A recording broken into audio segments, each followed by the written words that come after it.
자, 오늘 의문에 대해서 개념 정리를 먼저 해봅시다. 자, 의문이란 하면은 우리가 소리 음자고요. 운도 소리 운자야. 결론은 소리를 말하는 것인데 우리가 국어적인 표현에서 의문의 정확한 뜻은 뭐냐면요. 말의 뜻을 구별해주는 소리의 가장 작은 단위라고 해요. 가장 작은 단위라고 해요. 여기서 핵심은 뜻을 구별한다는 거고 소리의 가장 작은 단위다. 이 정도가 이제 핵심인데 이렇게 말하면 우리가 잘 몰라. 그래서 결론은 예를 들어서 하나 설명을 하면 물과 불의 경우 우린 다른 단어로 인식하는 이유는 얘네 때문이죠. 얘네가 달라져서 그런 건데 쟤네 우리 자음이라고 하잖아. 그치? 그럼 결론은 자음 때문에 뜻이 달라지는 거잖아. 맞아요. 또는 물과 말도 나머지 다 똑같고 이 모음만 달라졌죠?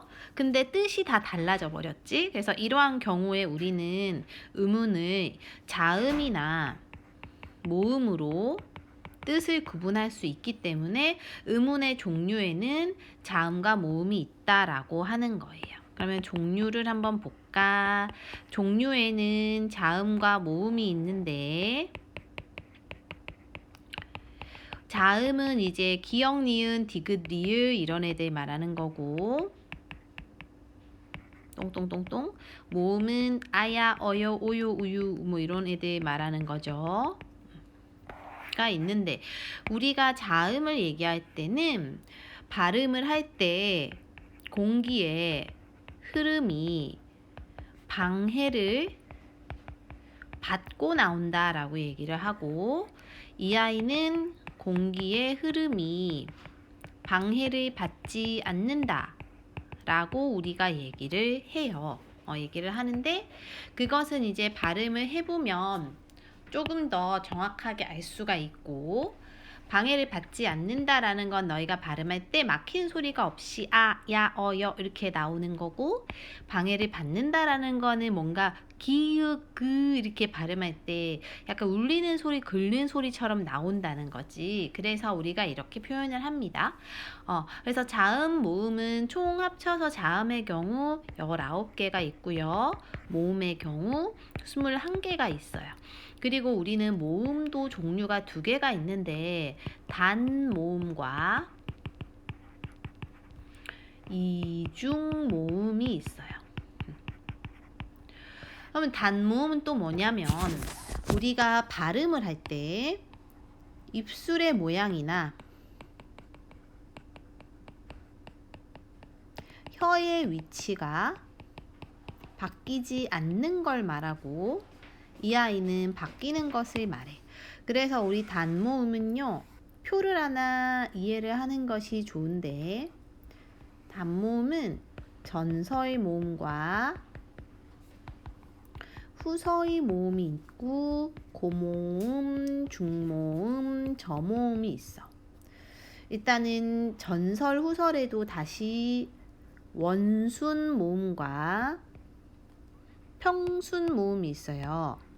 그래서 이거를 평원 아이고 너무 조그맣게 썼다. 좀 더 크게 쓸게요. 바뀌지 않는 거. 그리고 조금 더 널쩍하게 써야겠어. 평순 모음과 원순 모음이 있고 후설도 평순 모음이 있고 원순 모음이 있는데 이렇게 또 가르면 얘네가 이제 고모음, 중모음, 저모음 이렇게 나눠지거든. 여기서 우리가 이제 평순이라는 건 순은 입술 순자고 평은 평평하다라는 뜻이고 그럼 얘는 입술을 평평하게 소리내고 얘는 입술 동그랗게 소리낸다는 거고 그 다음에 설은 혀설자야. 혀에 저는 앞전자야. 그래서 혀의 앞에서 소리 나는 게 있고 혀의 뒤에서 소리 나는 게 있어요. 그 다음에 이제 고모음, 중모음, 저모음이라는 것은 입을 벌리는 그 입이 벌어지는 정도에 따라서 입을 얘는 조금만 벌리고 혀의 위치를 높여. 그래서 높을 고자 써서 고모음이고 얘는 중모음, 저모음이거든요. 아래로 갈수록 입을 크게 벌려. 자, 이렇게 구분을 하고요. 그럼 우리가 이 표를 암기하는 가장 중요한 문장 구조는 이렇게 해서 외우게 해요. 키위를 주게 되어. 너희가 키위를 줍게 되었어.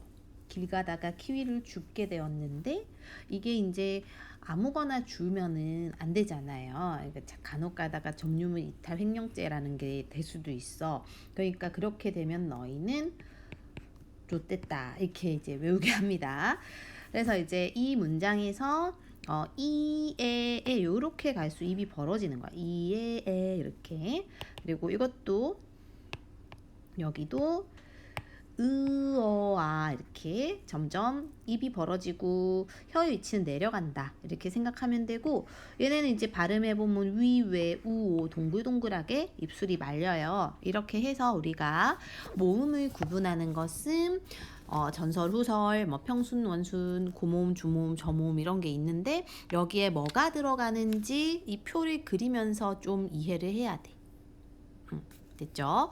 그 다음에 이제 이게 이렇게 해서 이 표에 들어가 있는 게 총 몇 개냐면 10개거든. 세보면요 얘들아. 하나, 둘, 셋, 넷, 다섯, 여섯, 일곱, 여덟, 아홉, 10개이기 때문에 이 단모음은 총 10개가 있다라고 우리가 정리를 합니다. 그러면 이제 이중모음은 여기서 10개를 빼면 되니까 11개가 있겠지? 그래서 우리가 이중모음 한번 쓰고 넘어가면요. 이중모음은 발음할 때 입술 모양이 혀 위치가 바뀌는 거잖아. 그래서 이야, 이야 이렇게 되지. 그 다음에 이어, 예, 예.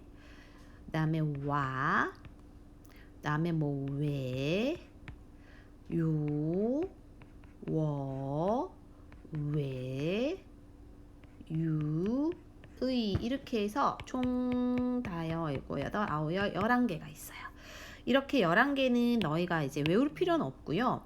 보면은 이렇게 뭐 짝대기 보통 2개씩 있고 2개씩 또는 2개 합친 것처럼 딱 봐도 생겼잖아. 그치? 그러니까 이거는 딱히 외울 필요는 없지만 선생님이 위에 해준 거 이거는 이 표랑 해서 다 외우긴 해야 돼요. 그래서 이걸 기본으로 암기를 한 상태에서 단모음이 아닌 전체가 이중모음이다. 이렇게 이제 기억을 하는 것이 제일 좋습니다.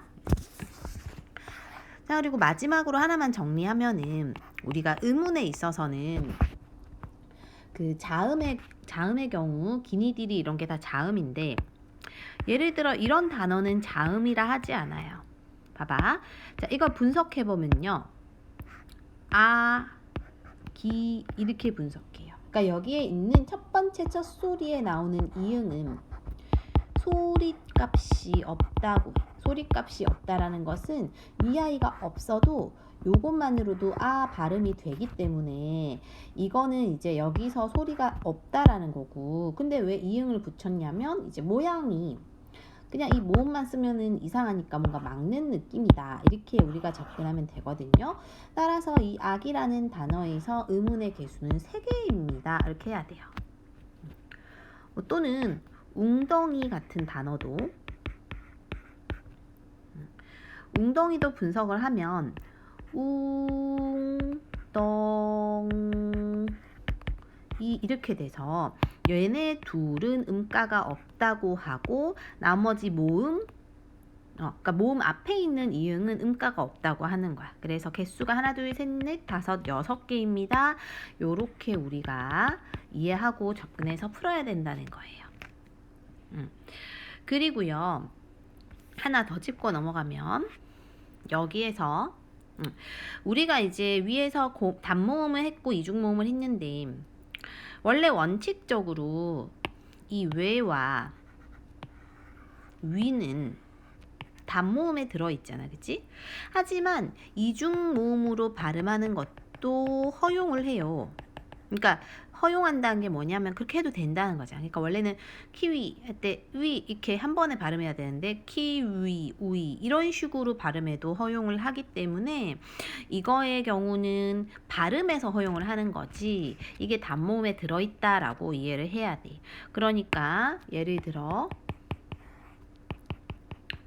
쥐구멍이라는 단어를 이제 분석을 하면 지읒 위, 기역, 우, 미음, 받침 이렇게 해서 이렇게 총 한, 둘, 셋, 넷, 다섯, 여섯, 일곱 개이고 모음은 이렇게 지금 이렇게 있어서 세 개다라고 모음은 세 개다라고 해야 돼요. 그러니까 이게 두 개로 따로따로 떨어뜨려서 보는 게 아니라는 거지. 그래서 요런 개념까지 우리가 한번 정리하고 문제 한번 풀어봅시다.